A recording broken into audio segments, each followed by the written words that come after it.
আমাদের প্রতিদ্বন্দ্বী যারা বৈধ হয়েছে আমরা সবাই মিলে আগামী দিনে চাঁপাইনবাবগঞ্জের সম্মানিত সাংবাদিক বন্ধুগণ, সম্মানিত শ্রদ্ধেয় চাঁপাইনবাবগঞ্জবাসী, দেশবাসী, আসসালামু আলাইকুম ওয়া রাহমাতুল্লাহি ওয়া বারাকাতুহু।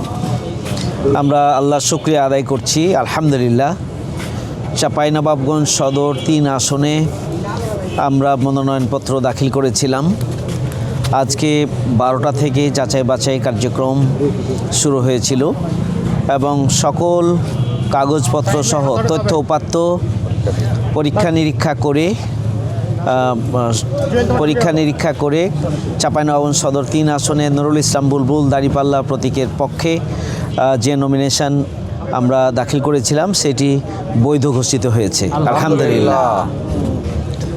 আমি চাঁপাইনবাবগঞ্জবাসীর দোয়া চাই।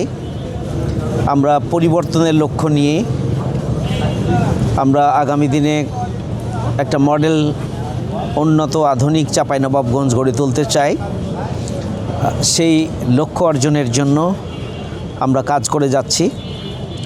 আমরা ইতিমধ্যে চাঁপাইনবাবগঞ্জের সর্বস্তরের মানুষের স্বতঃস্ফূর্ত সাড়া আমরা পাচ্ছি এবং পেয়েছি, আলহামদুলিল্লাহ। এটা উত্তরোত্তর জনগণের স্বতঃস্ফূর্ত সমর্থন এবং ভালোবাসায় এটা বৃদ্ধি পাচ্ছে।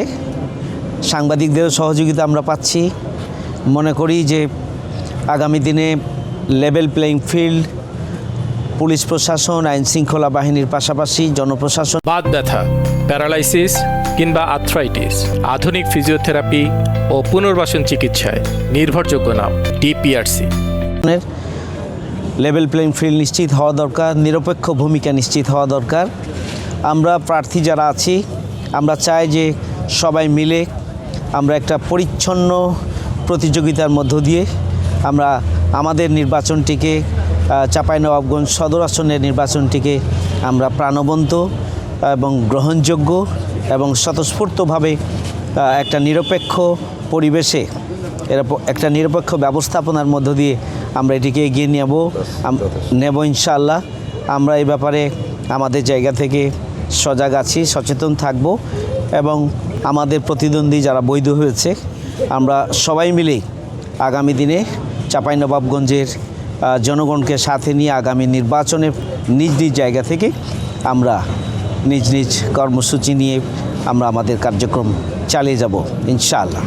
লেভেল প্লেইং ফিল্ড এটা আমাদের এখন তো নির্বাচন সামনে রয়েছে, সুতরাং এখন খুবই গুরুত্বপূর্ণ যে আইন শৃঙ্খলা বাহিনী এবং জনপ্রশাসনের কর্মকর্তাদের এবং নির্বাচনী কার্যক্রমের সাথে সম্পৃক্ত কর্মকর্তাদের সমান আচরণ করা।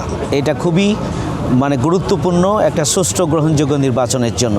আমি মনে করি এখন মেজর সমস্যা না থাকলেও টুকটাক যা আছে আমরা এটাকে আশা করি যে সামনের দিনগুলো এটা আরও কার্যকরভাবেই আমরা দেখতে পাবো। সেই ধরনের একটা পরিবেশ এখানে নিশ্চিত হবে, সে ব্যাপারে আমরা আশাবাদী।